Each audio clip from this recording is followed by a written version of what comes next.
Welcome to another episode of Creator Daily. I'm your host, Michael, covering the top news stories, latest strategies, and emerging trends in the overall creator landscape. In today's roundup, we'll dive into how TikTok's ongoing music rights issues continue to lead to the removal of a multitude of songs from the platform. We'll also discuss how giants like Google and Meta are navigating the tricky waters of AI response moderation. Substack is bringing the conversation closer with the introduction of direct messaging. Meanwhile, TikTok is testing a new feature to automatically identify products in uploads, which could change the game for creators and marketers. On the sports front, YouTube's elite golf channels are swinging for success, with some hoping to land a spot on the prestigious PGA Tour. And finally, we'll touch on the intricacies and recent developments surrounding the Kids Online Safety Act. Stay tuned for all of this and more on Creator Daily. TikTok is in the midst of a tug-of-war with Universal Music Group, and it's leading to a major music shakeup on the platform. The battle over music rights is intensifying as TikTok has begun to take down all songs written or co-written by artists who are connected to UMG. This not only impacts the musicians represented by Universal, but also hits a number of artists and songwriters who aren't directly signed to the label, but have publishing links with it. So, creators on TikTok might find themselves without the tunes of Harry Styles, Steve Lacy, and SZA, among others. The issue traces back to earlier this year when TikTok removed tracks from some of UMG's top artists like Taylor Swift, Drake, and Olivia Rodrigo. This came after both companies couldn't agree on a new music licensing deal. The core contention points to TikTok allegedly lowballing UMG, especially concerning AI-generated music and how artists are compensated. This left a bunch of TikTok clips previously featuring UMG songs in complete silence. While TikTok says it's committed to striking a fair deal with Universal, the platform is also highlighting that users still have access to millions of other tracks. And as TikTok users adjust to the music limitations, YouTube is quickly trying to take advantage of the situation. They've rolled out a new music video remix feature that includes songs from UMG's roster, aiming to attract short-form video creators to their own turf. It'll be interesting to watch how this corporate musical chairs plays out for the creators and their beloved soundtracks. Google and Meta are currently grappling with the challenges of moderating responses generated by their artificial intelligence systems. This issue came into the spotlight following some problematic outputs from Google's Gemini AI, which produced inaccurate and racially biased responses, causing a stir in the tech community. Not only did it furnish incorrect answers, but it also struggled to handle sensitive topics, as in responding to a question comparing the societal impacts of Elon Musk and Adolf Hitler.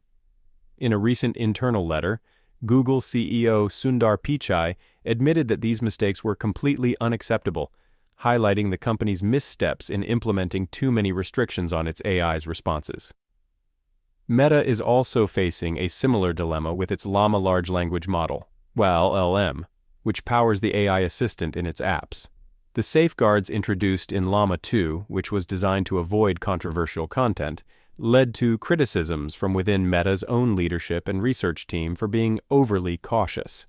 The development highlights a broader issue within the tech industry, finding a balance between removing systemic biases from AI while also providing truthful, inclusive responses. Companies are challenged to provide responsible moderation without distorting reality, but also without reinforcing existing societal biases. With the rise in the use of generative AI, there's a debate brewing on how much big tech companies like Google, Meta, and OpenAI should intervene in moderating AI content. Questions remain about potential regulations, similar to how misinformation on social platforms is managed. The White House has already taken steps with an initial AI development bill indicating interest in creating an oversight mechanism.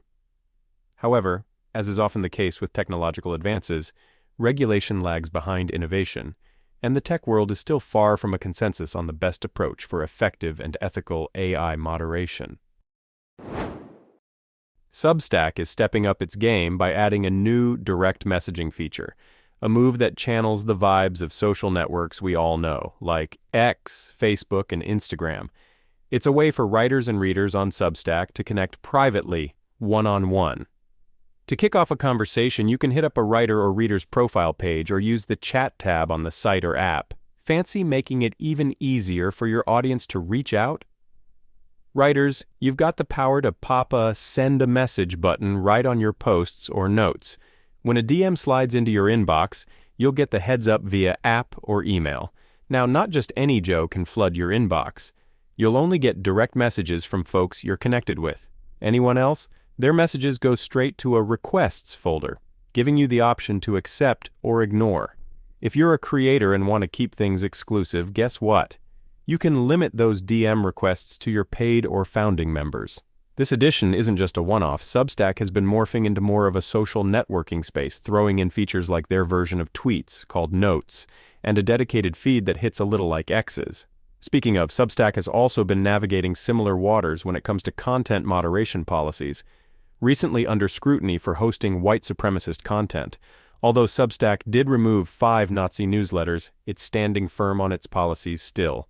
It's clear Substack is developing into much more than just newsletters, possibly placing itself as a new contender in the social network arena. TikTok is testing a new feature that could turn your regular video uploads into mini shopping opportunities. Some users are spotting a toggle that allows them to enable identify similar objects within the video upload process. This feature uses TikTok's object identification AI to pinpoint objects in videos and suggests similar items users can buy directly in the app. This shopping function isn't new to ByteDance, TikTok's parent company. It's been a major part of Douyin, the app's Chinese counterpart, for years. Douyin has seen massive sales through this feature, with a whopping $270 billion in direct product sales last year alone, showing a 60% increase since the year before. The success in the East has ByteDance hoping to mimic that shopping behavior with Western TikTok users. However, Western audiences haven't fully embraced in-stream shopping yet, even though there's evidence of more spending on TikTok, with users coughing up about $3.8 billion in 2023, a 15% jump from the previous year. Most of that spending is on digital coins for content creators rather than on products, but the trend is upward. TikTok is keen to build on this, betting that the convenience of shopping where you are entertained will eventually catch on globally. It's worth noting, though, that there's been a bit of resistance from some users who feel the app is getting too commercial, and the increasing sales push could worsen this sentiment. Despite the pushback, the overall growth and sales figures will likely speak for themselves in identifying the real impact of these features. So, as we watch the evolution of TikTok's e-commerce strategies and live stream commerce, the question remains: will Western audiences take to shopping on the platform as readily as their Eastern counterparts? The trials continue, and it's clear ByteDance believes this is the way forward. The world of YouTube golf is buzzing with excitement as top golf channels take a swing at earning a spot on the prestigious PGA Tour. 8 popular creators, known for their engaging golf content and impressive subscriber counts, are set to compete in the Q at Myrtle Beach, a qualifying tournament with high stakes. The prize? A chance to play in the PGA Tour's Myrtle Beach Classic. Among the competitors are George Bryan IV from Bryan Brothers Golf, Grant Horvat, Luke Kwan of Good Good, Peter Finch, Micah Morris, Dan Rappaport of 4Play, Nick Fat Perez Stubby of Bob Does Sports, and one of the hosts of Bustajack. These internet golf personalities, all boasting substantial YouTube audiences, will be joined by local South Carolina golfers in the 16-player field. While the event isn't scheduled to be live streamed, fans and viewers won't be left in the rough. A 90-minute recap will be available on the Play Golf Myrtle Beach channel after the event concludes. Ryan Cannon, the executive director of Golf Tourism Solutions, expressed excitement at the fusion of traditional and digital golfing worlds. Several creators, such as the team from Good Good and Peter Finch, have been vocal about their professional golf ambitions, mingling with PGA stars and documenting their journeys towards bigger tournaments. The Myrtle Beach Classic tees off on May 6th, and while the creator competitors hope to be a part of it, even those who don't make the cut have a plan B. They can catch the action from the Bob Does Sports Golf Lounge in New York City. This competitive crossover between digital influencer culture and professional sport underlines the increasing influence of social media personalities and how platforms like YouTube can serve as a launchpad for real-world athletic dreams. Keep your eyes peeled for that recap if you want to see who will advance from content creation to the professional fairways. Just a few short weeks ago, the Kids Online Safety Act, also known as KOSA, appeared to be on a clear path to passing the Senate, championing new protections for children on the internet. However, the legislative journey is suddenly faced with complications as other lawmakers and technology groups seize the moment to push for alternative measures. Senator Brian Schatz from Hawaii, seeing an opportunity, is pushing for his Protecting Kids on Social Media Act, which would require minors under 18 to have parental consent to use social media platforms. But the future of this bill looks uncertain. Reports suggest that some Republican leaders who had previously backed it are now withdrawing their support, particularly concerning the removal of certain requirements like age verification from a newer draft of the bill. Meanwhile, Senator Richard Blumenthal, a Democrat from Connecticut and a lead sponsor of KOSA alongside Senator Marsha Blackburn, a Republican from Tennessee, is urging caution. He emphasizes the need to press forward with proposals that carry the broadest support, while remaining open to ideas that can add value, all without undermining the existing base of support for KOSA. In the tech industry, groups such as NetChoice and the Chamber of Progress are steering Congress towards other legislative solutions.